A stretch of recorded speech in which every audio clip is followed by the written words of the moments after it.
Hey guys, this is Aaron. There's been a lot I want to say since March of last year when the world as we knew it changed, but I heard God tell me to wait. Over the past year, I've felt fear, anxiety, anger, and hurt. I've been disgusted by social media, by politics, and by the insurrection. But above all else, I've been convicted. For me, 2020 wasn't the year that God wanted me to talk. It was the year that God wanted me to listen. And now that 2020 is over, I'm ready to talk about the things that I've learned and I'm still learning. And it's these convictions that I'm ready to share with all of you. So welcome to my COVID convictions.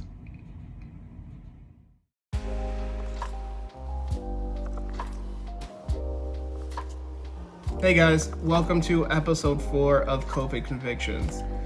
I apologize for the delay between this video and the last one, but I appreciate you checking this one out. So today I want to talk about validation. And the reason I want to talk about validation is because I think it's missing a lot from the world today.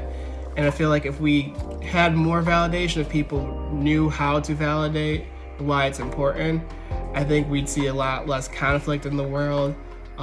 We'd see more peace. We'd see just better overall interactions among people from different backgrounds. So the reason I think validation is something we don't see a lot of is because we don't know the true definition of validation. And that's because there are multiple definitions of validation depending on what you're talking about. So when we think validation, we tend to think of to make something valid, to validate something. So we think of it in the realm of facts. So we think of, I need to make sure this is valid, I need to make sure this is real, I need to make sure this is true, this is authentic, I need to make sure what you're telling me is a fact. However, when we're talking about thoughts and feelings and validating those, the definition changes because feelings are not facts. If there's one thing you get from this video, please get this, that feelings are not facts. So when I say I feel like or I feel like this, it doesn't necessarily mean that what I'm saying after that is going to be a fact. It's just how I'm feeling about something, but doesn't mean it's a fact. And when you get led by how you feel and treat your feelings as though they are facts, you go down a really bad path. So as far as the definition of validation when it comes to thoughts and feelings, it just means that you're acknowledging that what a person's thinking or feeling makes sense. That's it. It does not mean that you agree with what the person's thinking or feeling or that you accept what the person is thinking or feeling. And because we tend to think of validation through the terms of like having to make sure it's real or right or true or a fact, we think when someone says that you have to validate someone's thoughts and feelings, we think that it means that you have to see it as a fact or that you have to accept what they're thinking or feeling or agree with what they're thinking or feeling. And in our hesitancy to not do that, we end up invalidating. And invalidating can be very harmful to relationships and very destructive to relationships. And I don't think that invalidation is done intentionally. In fact, I rarely think someone intentionally invalidates. I don't believe someone wakes up in the morning and it's just like, I can't wait to invalidate every single person I come across with today. So I think actually that invalidation comes mostly from a good place, like a good intention. So I think that people tend to invalidate because they just want to make things right. They want to make things better as quickly as possible. They just want to make you feel better. They want everything to be okay. And in that rush to do that, they invalidate feelings because they just skip over them or they just don't acknowledge them or don't see how they make sense and in turn invalidate. So what does invalidation sound like? Well, invalidation comes in a lot of different words and phrases, and it sounds like you shouldn't feel that way. You can't feel that way. it's not that bad. Well, at least this didn't happen. Well, I've had it worse than you have. I mean, you think you have it bad. But above all else, I think the most invalidating word is that B word, and that word is but, right? When you say, yeah, it makes sense that you feel that way, but, or I understand why you think that, but, you know, it disqualifies everything you said before when you say but. So invalidating, again, I don't think it's something that people do intentionally, but its effects can really be harmful. So why is it important to validate? It's important to validate because it improves relationships, right? To validate someone, it makes them feel heard, it makes them feel understood, right? I mean, you're gonna have a better relationship with someone who you know when you talk to them about how you really are thinking and feeling about something, that they aren't going to make you feel stupid or that you're manipulative or that you're overreacting or that what you have to say isn't worth their time.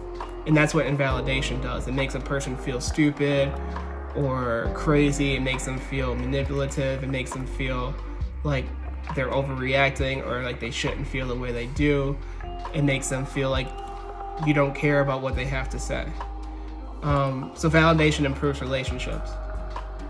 Validation also helps de-escalate. So someone that's really in an emotional place and is very escalated, when they're in that frame of mind, that emotional frame of mind, they don't hear facts. Reason doesn't work. So validation is really key in these situations because you can say, like, I understand why you feel angry. I understand why you are upset. I understand why you're afraid.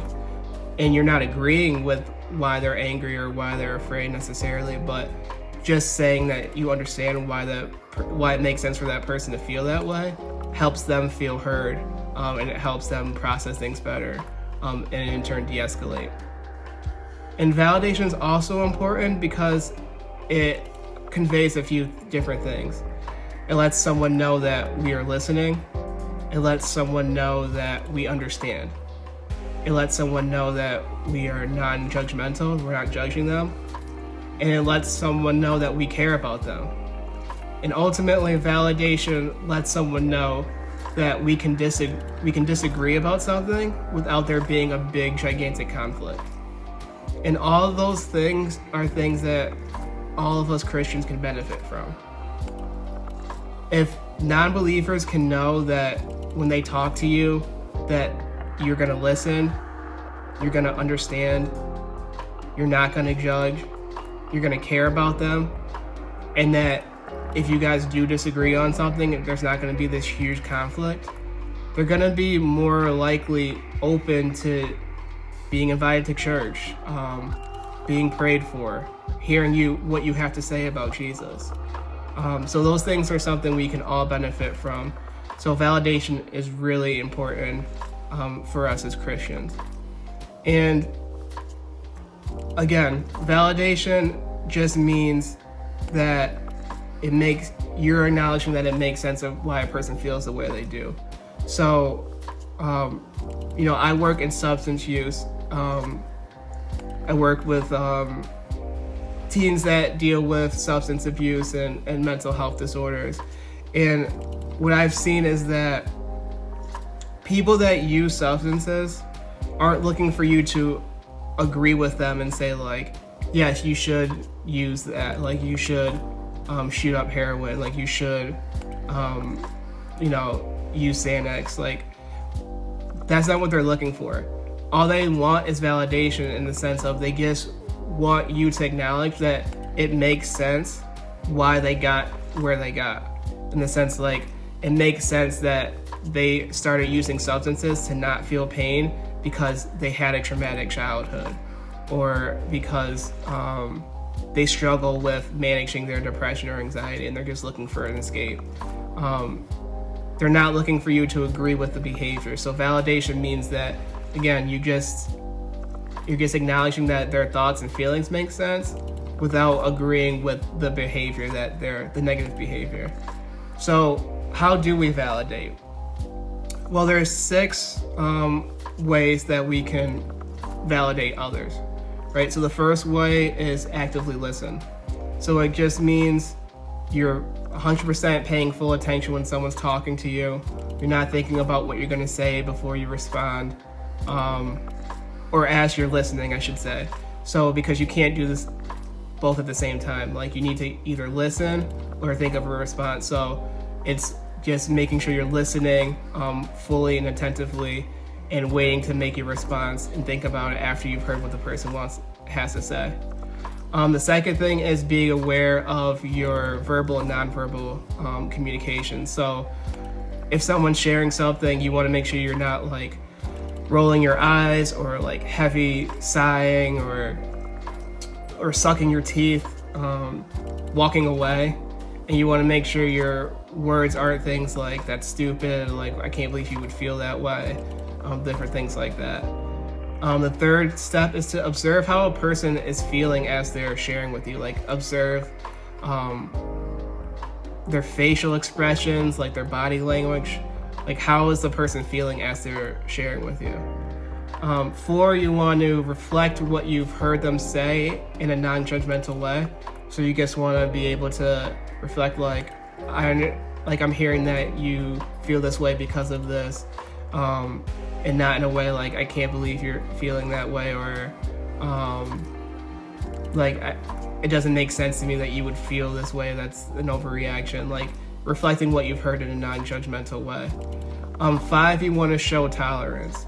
And I know tolerance can be a tricky word for some people, but in this sense, tolerance just means you want to, as the person sharing with you, you want to check and like think about the person's history, the person's experiences, the person's present day situations.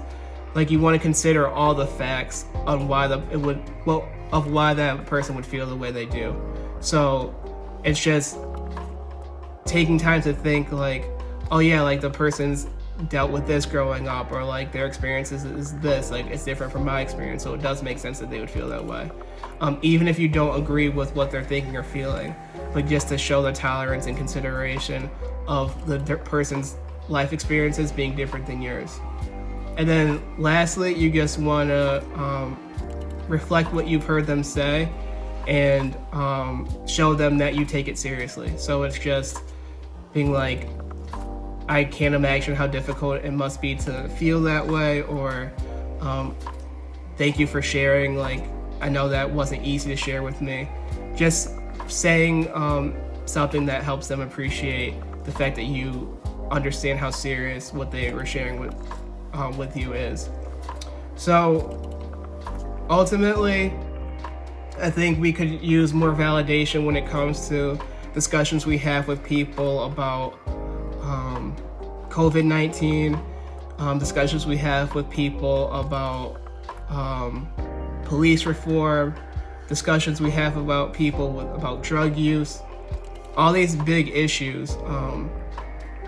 Again, we as Christians, we aren't called to just accept what the world says or agree with what the world says.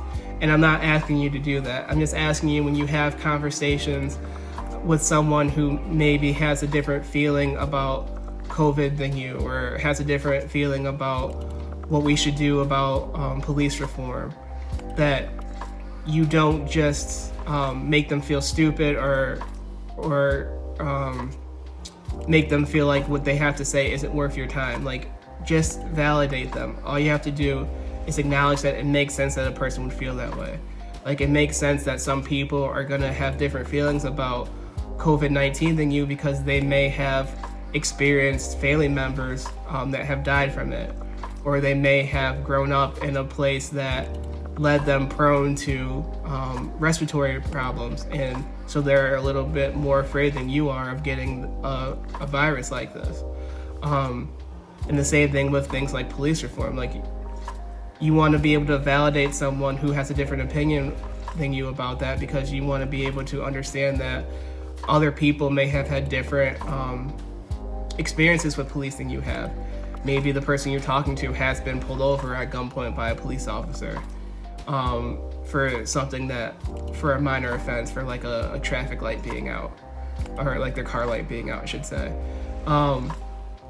Or someone who, you know, has experienced family members being put away in prison for trumped up charges. You know, and understanding that even a thing of people having conversations with people from different ethnic backgrounds, like they're gonna have different experiences. So you might not agree with what they say or what they think and feel, but you can validate that their experience is different than yours. So I just think, you know, as Christians, if we could just get better at validating and get our discussion with non-believers, we would see more people willing to talk to us about Christ. If they know that we aren't judgmental, they know that we are listening and can understand, and they know that if we do disagree with them, that it's not going to be some big conflict and I'm never going to talk to you again because I can't believe you think that way. You know, we'll be able to see our churches fill up more with non-believers because they'll know that church is a place where they can be validated.